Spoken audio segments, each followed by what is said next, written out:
Aristóteles, que pouco ou nada tinha de místico, tentou trazer as ideias ou formas do mundo platônico inteligível para o mundo visível.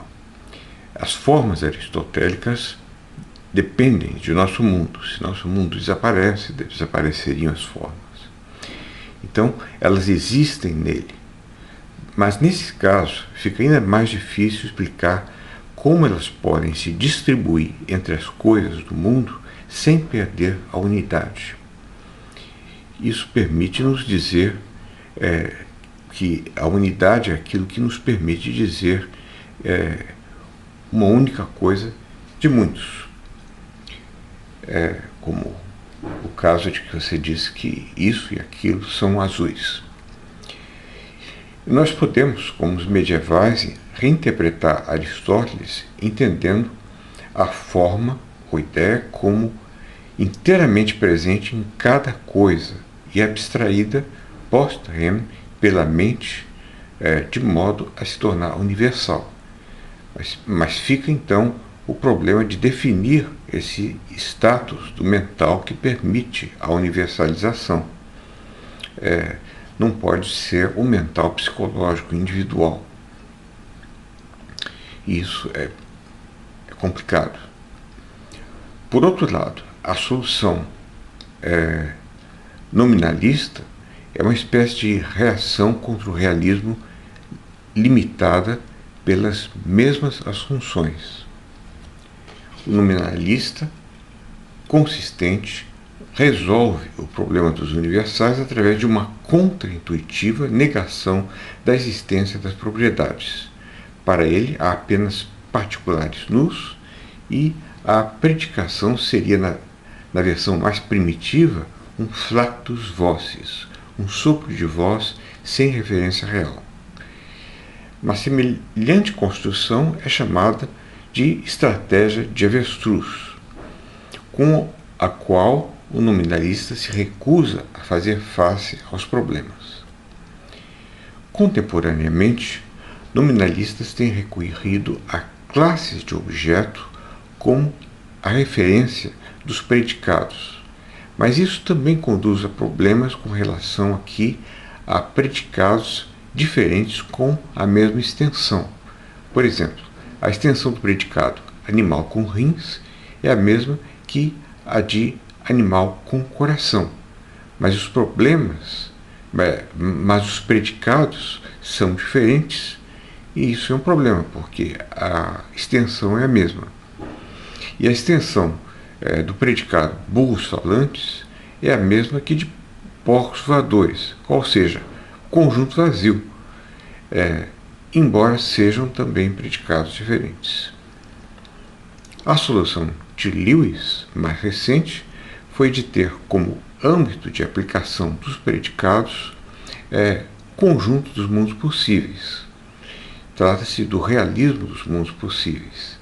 Isso permitiria distinguir as extensões, pois há mundos possíveis nos quais animais com coração não têm rins e há mundos possíveis nos quais burros falantes existem. Então dá para separar, distinguir a extensão de um predicado da extensão do outro. Mas isso nos compromete com a admissão da realidade de seres mitológicos, como Pégaso, e de mundos possíveis. Finalmente, a objeção última é de que é arbitrário identificar a referência do predicado com uma classe de objetos sem um critério para a identificação dessa classe. Por que não é arbitrário? Por que você escolhe essa classe? Parece que a classe dos objetos é escolhida arbitrariamente para cada predicado e que esse critério seria dado simplesmente pela propriedade referida pelo predicado.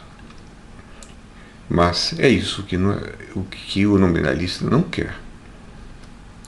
Doutrinas filosóficas implausíveis se justificam muitas vezes pelo simples peso da tradição e, às vezes, por razões psicossociais a elas ligadas. No caso do platonismo, pode ser adicionada a crítica feita por Nietzsche à fuga do mundo real, a negação da vida a qual o filósofo se encontra predisposto. Ele a identificou no cristianismo e mesmo em Sócrates, para ele, o primeiro cristão. Por mais discutíveis que sejam essas doutrinas, elas se solidificaram através dos séculos, passando a aparentar uma plausibilidade que, na verdade, não possuem. Ao menos para muitos aparentam essa plausibilidade. O realismo platônico aristotélico é um caso típico. Resistiu por mais de 2000 anos sem ter solucionado satisfatoriamente seus problemas. Um exemplo que pode ilustrar o quão arraigadas podem se tornar certas concepções em nosso inconsciente coletivo é a proibição do suicídio.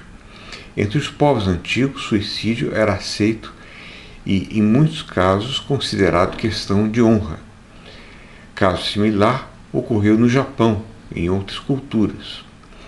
O suicídio na velhice já foi considerado um ato de nobreza, entre os Inuits, se não me engano, e já foi costume que uma mulher, ao enviuvar, fosse queimada viva junto ao corpo do marido. Isso na Índia, até o século XIX. No cristianismo, por influência dos escritos de Agostinho e Aquino, o suicídio foi considerado um pecado. Na Idade Média, ele foi criminalizado. Mas a rejeição do suicídio não é indispensável ao cristianismo, visto que os cristãos bizantinos o aceitavam. Aliás, os argumentos teológicos são improcedentes com relação a isso. Se Deus deu ao homem o livre-arbítrio, poder-se argumentar, por que não lhe daria o direito a uma morte livre? Podemos mesmo conceber razões econômicas e sociais atuando de modo subliminar na proibição do suicídio, as quais pouco teriam a ver com a crença religiosa, como um nobre na Idade Média que decide proibir o suicídio porque ele quer ver força de trabalho entre os seus servos. Mas, embora não haja nada de racional na rejeição moral do suicídio, a ideia se encontra hoje inculcada no pensamento judaico-cristão mohamedano. Assim como algo do realismo platônico aristotélico ainda se encontra inculcado nas mentes filosóficas. Parece ser por isso que, para alguns, a teoria dos tropos se afigura como uma especulação demasiado implausível quando deveria ser o contrário. Pela sua maior economia ontológica, a teoria dos tropos demonstra, em princípio, um poder explicativo superior ao das doutrinas tradicionais. Mais do que isso, ela não nos compromete com a problemática envolvendo universais abstratos, como o realismo, nem com a negação de evidências, como o nominalismo. Assim, o que mais dificulta a sua aceitação é o peso da tradição, além da falta de um desenvolvimento suficiente e suficientemente adequado. Voltando ao assunto, para resolver o problema dos universais apelando para os tropos, nós precisamos introduzir a ideia de igualdade entendida no sentido de similaridade exata, que também é primitiva. Entendo similaridade exata como sendo o mesmo que a identidade qualitativa, que difere da identidade numérica. A identidade numérica é a identidade de uma coisa consigo mesma, por exemplo, eu sou eu, ou eu sou a mesma pessoa que era uma hora atrás. Rembrandt foi um pintor famoso também pelos seus autorretratos. Ele se autorretratou impiedosamente, muitas vezes, em suas diversas idades. Aqui enquanto jovem, aqui na meia-idade, aqui na velhice. Nesses quadros selecionados. A identidade qualitativa é a identidade entre duas coisas diferentes. Por exemplo, meu carro Ford é idêntico ao seu. Só que as cores é que são diferentes. O seu tem cores mais desbotadas, ou a mesma cor mais desbotada, ou cores realmente diferentes. Filósofos como Williams e Kate Campbell conceberam o universal como uma classe de tropos similares. Você tem T1, é o mesmo que T, igual a T2, igual a T3, igual a T4, igual a T5, igual a outros até ser igual a Tn, que seria o último tropo da classe. Bom, a classe ou somatório dos tropos similares, precisamente similares. Para resolver o problema dos universais, apelando para os tropos, nós precisamos introduzir a ideia de igualdade, entendida no sentido de similaridade exata, que também, bom, mas por que isso está aqui?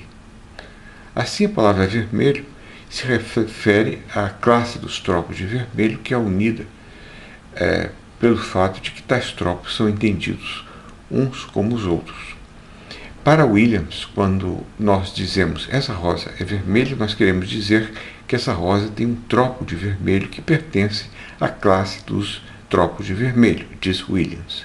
E quando nós dizemos que o vermelho é uma cor, o que queremos dizer é que a classe de todos os tropos de vermelho está incluída na classe de todos os tropos de cor. Contudo, há problemas com esse modo de ver. Primeiro, há um problema com o tamanho. Uma classe pode tornar-se maior ou menor, mas um universal não pode mudar o seu tamanho, pois um universal não parece ter tamanho. 2. O que é uma classe? Se não é um tropo, mas um objeto abstrato, parece que estamos abandonando as vantagens da teoria. 3. Pode-se sugerir que se trata de conjuntos abertos, isto é, com um número de elementos desconhecido. Mas esses conjuntos existem só em nossas mentes, ou no papel interpretado por nossas mentes, enquanto em ontologia estamos interessados nos conjuntos objetivos, os quais teriam um número definido de elementos sempre. É o que parece, os conjuntos que estão aí na natureza, que são dados. 4. A mais conhecida objeção, colocada por Bertrand Russell, antes da teoria dos tropos, é concernente ao status ontológico das igualdades e ao problema da igualdade entre as igualdades, que parece levar a uma regressão ao infinito. Então vamos explicá-la. Suponhamos, para começar, que igualdades são tropos. Nesse caso, se temos o conjunto de tropos iguais T1, T2, T3, podemos dizer, usando o sinal de identidade, para abreviar a igualdade, que T1 igual a T2, isto aí é a similaridade precisa 1, T2 igual a T3, essa igualdade é a similaridade precisa 2, T1 igual a T3, é a similaridade precisa 3, nessa igualdade. Chamo então essas três igualdades de S1, S2 e S3. Ora, mas aqui surge um problema. Semelhanças exatas, similaridades exatas também são tropos.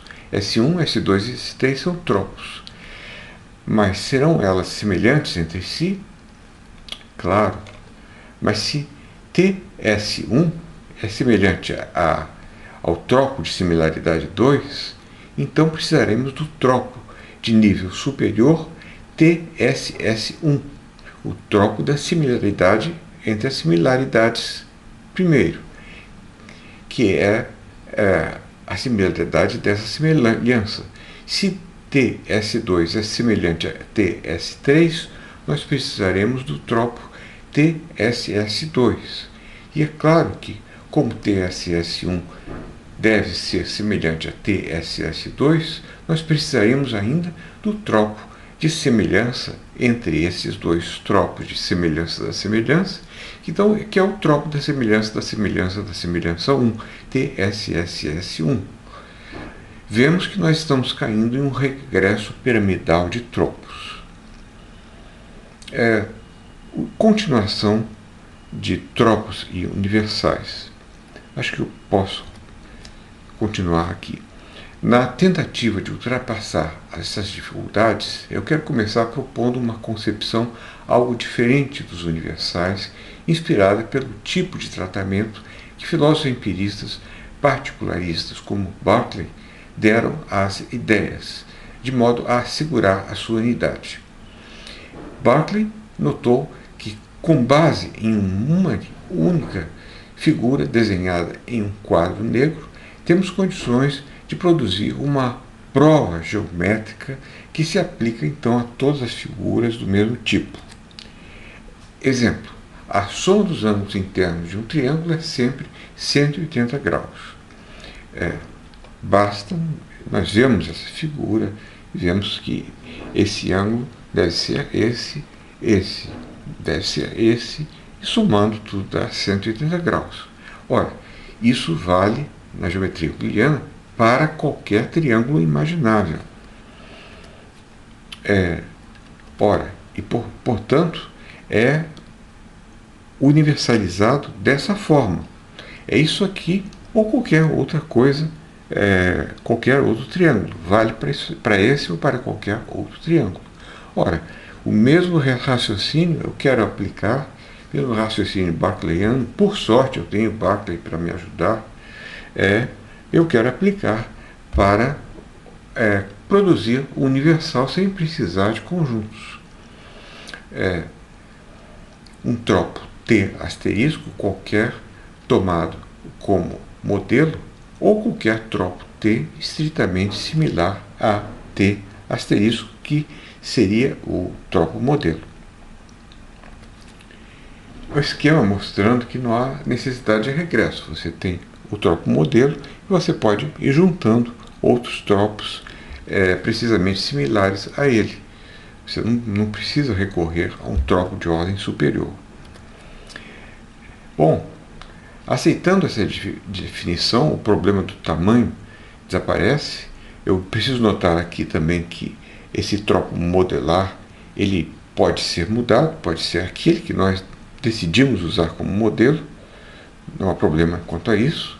E aí nós vemos a solução dos problemas. Primeiro, aceitando essa definição, o problema do tamanho desaparece, pois é indiferente à definição quantos tropos são iguais a T asterisco, ao modelo. É esse ou qualquer outro, idêntico a esse. 2. O problema do status ontológico da classe também desaparece, pois nessa análise nenhuma menção precisa ser feita ao conceito de classe. 3. Finalmente, parte do terceiro problema também parece se tornar menos aguda pelo fato de que não precisamos mais comparar uma similaridade com outra e com outra, T1 com T2, T2 com T3, S1 com S2, etc., de modo a construir um conjunto de tropos similares, mas semelhantes ao tropo T1, aos tropos T1 e T2, Tn, individualmente como tropo T asterisco. Uma resposta possível seria de que a suposta objeção é de que a consequência predita é inofensiva. Nada nos impede de parar quando não encontramos mais vantagem explanatória em prosseguir. Nós não precisamos de um regresso ao infinito vicioso, apenas virtuoso. Como Price notou, as mesmas consequências resultam da adoção do realismo. A ideia da ideia na filosofia de Platão nada mais é do que uma ideia de segunda ordem. Provavelmente Platão, ao criticar a sua doutrina das ideias, fazia uma ideia de suas ideias da ideia. Mas ele não precisava prosseguir nesse procedimento indefinidamente, posto que há um ponto para além do qual as razões explanatórias cessam. Isso é característico do regresso virtuoso e não vicioso. Para exemplificar, quando alguém profere a sentença "essa rosa é vermelha", a pessoa quer dizer que essa rosa tem um tropo TR que é similar ao tropo TR asterisco, tomado como modelo na memória do falante, o qual remonta à sua experiência de coisas vermelhas. Não penso em T asterisco como sendo algo especialmente escolhido, como eu já disse. Qualquer T pode ser tomado como T modelar, usado pelo ouvinte, não precisará ser o mesmo usado pelo falante, o qual não precisa permanecer o mesmo a cada proferimento. E quando o falante profere a sentença vermelho é uma cor, ele quer dizer apenas que sempre que nos for dado um troco de vermelho, ele será também um troco de cor. Mas será que realmente existem trocos de similaridade exata de nível mais elevado? Considere A igual a B igual a C, logo A igual a C. Temos aqui 3 igualdades. Precisamos comparar as duas igualdades com uma igualdade de ordem superior para saber que a igualdade 1 é igual a 3. Uma resposta seria considerar a similaridade precisa um troco sui generis que não demanda comparação, mas essa não parece uma resposta plausível. Mas alguém poderá ainda objetar a isso que uma solução tão simples não elimina totalmente o problema. Afinal, supõe-se que queiramos saber se T1 é similar a T4. Se precisamos nos valer de um modelo T asterisco, isso é feito pela comparação com esse modelo, como nesse esquema, T1, T asterisco, T4. Mas aqui surge outra vez a questão de se saber se a primeira igualdade é igual à última, o que nos força a recorrer a uma igualdade de segunda ordem. Então nós teremos aqui o TSS de segunda ordem, ou seja, o regresso é inevitável, mas podemos ainda sugerir que ele é um regresso virtuoso ou pelo menos suportável. Assim, embora não sejamos forçados a produzir novas similaridades e similaridades na construção de um conjunto universal, é fácil predizer que continuamos podendo criar um número indeterminado de ordem superior de tropos de igualdade dessa maneira. A teoria dos tropos, ao invés, não duplica os mundos, ao invés da platônica, como o realismo, nem nos força ao contrassenso, como um pouco Aristóteles. Em seus princípios, contrassenso também no singularismo. E em seus princípios, ao menos, ela está em perfeito acordo com o senso comum. Afinal, se você perguntar a um homem comum onde as propriedades estão, ele irá responder apontando para o azul do céu, para a solidez da mesa e comprovando a frieza de um cubo de gelo pelo tato. Pode-se mesmo argumentar que somente anos de doutrinação filosófica poderão ser bem-sucedidos em condicionar nossas mentes a ver essas coisas de modo diferente. O próximo assunto serão os tropos particulares e concretos.